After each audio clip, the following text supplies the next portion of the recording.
తర్వాత సీటు వరంగల్. ఇక్కడ కాంగ్రెస్ అభ్యర్థి కడియం కావ్య గెలిచే అవకాశం ఉందని పోలింగ్కి ముందు చేసిన ఆర్టీవీ స్టడీలో తేలింది. కానీ పోలింగ్ దగ్గర పడుతున్న కొద్దీ పరిస్థితి మారుతూ వచ్చింది. బీజేపీ అభ్యర్థి ఆరూరి రమేష్ ఆర్థికంగా బలంగా ఉండటంతో పాటు భారీగా అనుచరగణం ఉండటంతో విజయావకాశాలు మెరుగుపరుచుకున్నట్టు కనిపిస్తుంది. పోలింగ్కి 3-4 రోజుల ముందు నుంచి సంఘ్ పరివార్ ఇంటింటికి తిరిగి ప్రచారం చేసింది. వరంగల్కు స్మార్ట్ సిటీ గుర్తింపు, ఎయిర్పోర్ట్ హామీ, కాజీపేట రైల్వే డివిజన్ లాంటి అంశాలని బీజేపీ బలంగా జనంలోకి తీసుకెళ్లింది. మందకృష్ణ మాదిగ ప్రచారం కూడా భారతీయ జనతా పార్టీకి అడ్వాంటేజ్గా మారింది. కాంగ్రెస్ అభ్యర్థి కడియం కావ్య, ఆమె తండ్రి కడియం శ్రీహరి ఎన్నికలకు కొద్ది రోజుల ముందే కాంగ్రెస్లోకి రావటం ఆ పార్టీలో అంతర్గత సమస్యలకి కారణమైంది.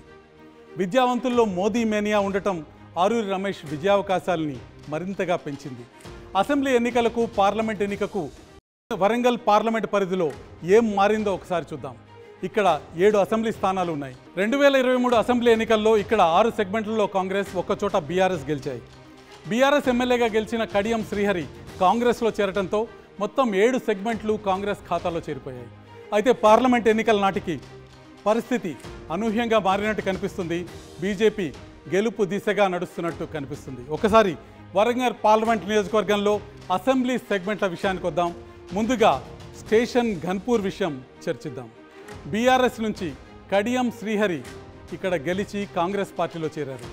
వరంగల్ పార్లమెంట్ అభ్యర్థిగా తన కుమార్తె కడియం కావ్యకి టికెట్ తెచ్చుకున్నారు. బీఆర్ఎస్కి పట్టున్న ఈ సెగ్మెంట్లో కడియంకి తాటికొండ రాజయ్యకు మధ్య ఉన్న గొడవ కాంగ్రెస్ను తీవ్రంగా దెబ్బతీసింది.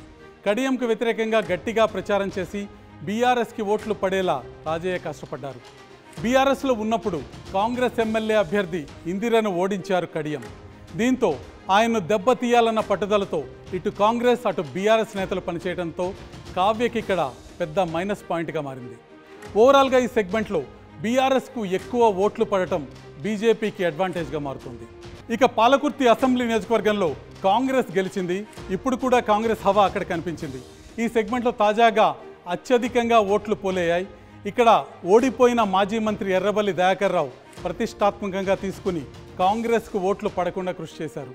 ఇది బీజేపీకి కలిసి వచ్చిన అంశంగా కనిపిస్తుంది. ఇక పరకాల అసెంబ్లీ సెగ్మెంట్ విషయానికి వద్దాం. అసెంబ్లీ ఎన్నికల్లో ఇక్కడ కాంగ్రెస్ గెలిచింది. అయితే ఇప్పుడు పరిస్థితి బీజేపీకి అనుకూలంగా మారింది. సంఘ్ పరివార్ ఈ సెగ్మెంట్లో బలంగా ఉంది.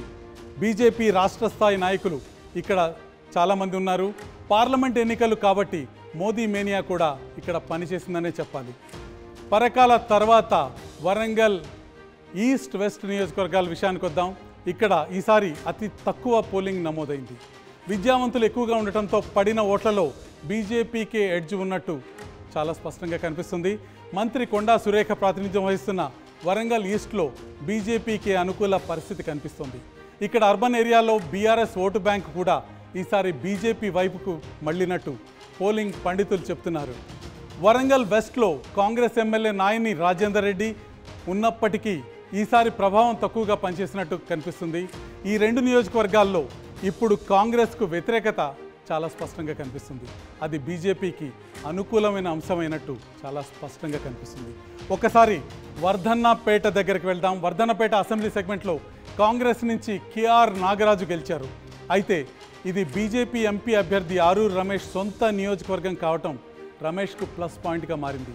బీజేపీ హవా, మోదీ ప్రచారం ఆయన కలిసి వచ్చినట్లు పోలింగ్ తర్వాత జరిపిన మా అధ్యయనంలో తేలింది. ఒకసారి భూపాలపల్లి నియోజకవర్గం విషయానికి వద్దాం. భూపాలపల్లి అసెంబ్లీ సీట్లో కాంగ్రెస్ నుంచి గండ్ర సత్యనారాయణ గెలిచారు. ఈ సెగ్మెంట్లోనూ ఇప్పుడు అత్యధికంగా ఓట్లు పడ్డట్టు కనిపిస్తుంది. ఇది కూడా కాంగ్రెస్ అనుకూలమైన సీటు. అయితే లోక్సభ ఎన్నికల్లో ఇక్కడ బీజేపీ ఆర్ఎస్ఎస్ శ్రేణులు ప్రతి గడపను టచ్ చేశారు. రామాలయ నిర్మాణ అంశాన్ని జనంలోకి బలంగా తీసుకువెళ్ళడం కనిపిస్తుంది. దీని ప్రభావం పోలింగ్పై కనిపించింది. మొత్తానికి పరిస్థితి బీజేపీకి అనుకూలంగా మారినట్టు కనిపిస్తుంది. అసలైన తొలి వెలుగు. ఫాలో వాట్సాప్ @తొలి వెలుగు official.